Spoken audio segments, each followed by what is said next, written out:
Chapter 7. The Journey to the Great Oz. They were obliged to camp out that night under a large tree in the forest, for there were no houses near. The tree made a good thick covering to protect them from the dew, and the Tin Woodman chopped a great pile of wood with his axe, and Dorothy built a splendid fire that warmed her and made her feel less lonely. She and Toto ate the last of their bread, and now she did not know what they would do for breakfast. "If you wish," said the Lion, "I will go into the forest and kill a deer for you. You can roast it by the fire, since your tastes are so peculiar that you prefer cooked food, and then you will have a very good breakfast." "Don't, please, don't," begged the Tin Woodman. "I should certainly weep if you kill a poor deer, and then my jaws would rust again." But the Lion went away into the forest and found his own supper, and no one ever knew what it was, for he didn't mention it. And the Scarecrow found a tree full of nuts and filled Dorothy's basket with them, so that she would not be hungry for a long time. She thought that this was very kind and thoughtful of the Scarecrow, but he laughed heartily at the awkward way in which the poor creature picked up the nuts. His padded hands were so clumsy, and the nuts were so small that he dropped almost as many as he put in the basket. But the Scarecrow did not mind how long it took him to fill the basket, for it enabled him to keep away from the fire, as he feared a spark might get into his straw and burn him up. So he kept a good distance away from the flames, and only came near to cover Dorothy with dry leaves when she lay down to sleep. These kept her very snug and warm, and she slept soundly until morning. When it was daylight, the girl bathed her face in a little rippling brook, and soon after they all started toward the Emerald City. This was to be an eventful day for the travelers. They had hardly been walking an hour when they saw before them a great ditch that crossed the road and divided the forest as far as they could see on either side. It was a very wide ditch, and when they crept up to the edge and looked into it, they could see that it was also very deep, and there were many big, jagged rocks at the bottom. The sides were so steep that none of them could climb down, and for a moment it seemed that their journey must end. "What shall we do?" asked Dorothy despairingly. "I haven't the faintest idea," said the Tin Woodman, and the Lion shook his shaggy mane and looked thoughtfully. But the Scarecrow said, "We cannot fly, that is certain. Neither can we jump down into the great ditch. Therefore, if we cannot jump over it, we must stop where we are."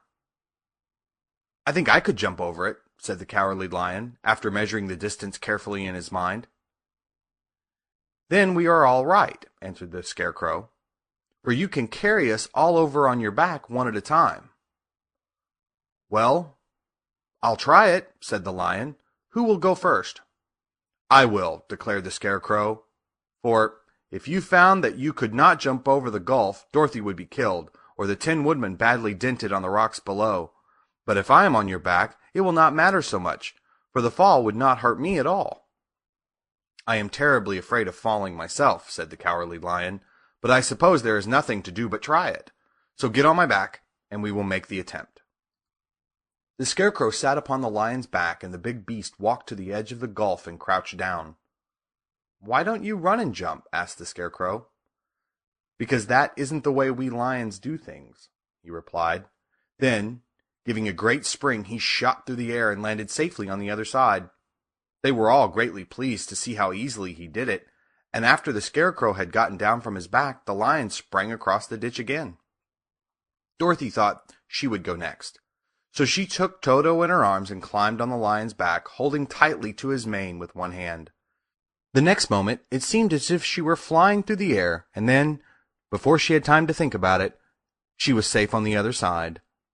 The Lion went back a third time and got the Tin Woodman, and then they all sat down for a few moments to give the beast a chance to rest, for his great leaps had made his breath short, and he panted like a big dog that has been running too long. They found the forest very thick on this side, and it looked dark and gloomy.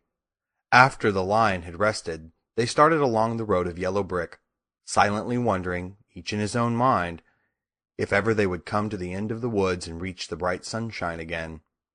To add to their discomfort, they soon heard strange noises in the depths of the forest, and the Lion whispered to them that it was in this part of the country that the Kalidahs lived. "What are the Kalidahs?" asked the girl. "They are monstrous beasts, with bodies like bears and heads like tigers," replied the lion, "and with claws so long and sharp that they could tear me in two as easily as I could kill Toto. I'm terribly afraid of the Kalidahs." "I'm not surprised that you are," returned Dorothy. "They must be dreadful beasts." The lion was about to reply when suddenly they came to another gulf across the road, but this one was so broad and deep that the lion knew at once he could not leap across it. So they sat down to consider what they should do, and after serious thought, the Scarecrow said, "Here is a great tree standing close to the ditch. If the Tin Woodman can chop it down so that it will fall to the other side, we can walk across it easily." "That is a first-rate idea," said the lion. "One would almost suspect you had brains in your head instead of straw." The woodman set to work at once, and so sharp was his axe that the tree was soon chopped nearly through. Then the lion put his strong front legs against the tree and pushed with all his might, and slowly the big tree tipped and fell with a crash across the ditch, with its top branches on the other side. They had just started to cross this queer bridge when a sharp growl made them all look up, and to their horror they saw running towards them two great beasts with bodies like bears and heads like tigers. "They are the Kalidahs," said the Cowardly Lion, beginning to tremble. "Quick!" cried the Scarecrow. "Let us cross over." So Dorothy went first, holding Toto in her arms. The Tin Woodman followed, and the Scarecrow came next. The lion, although he was certainly afraid, turned to face the Kalidahs, and then he gave so loud and terrible a roar that Dorothy screamed and the Scarecrow fell over backwards, while even the fierce beast stopped short and looked at him in surprise.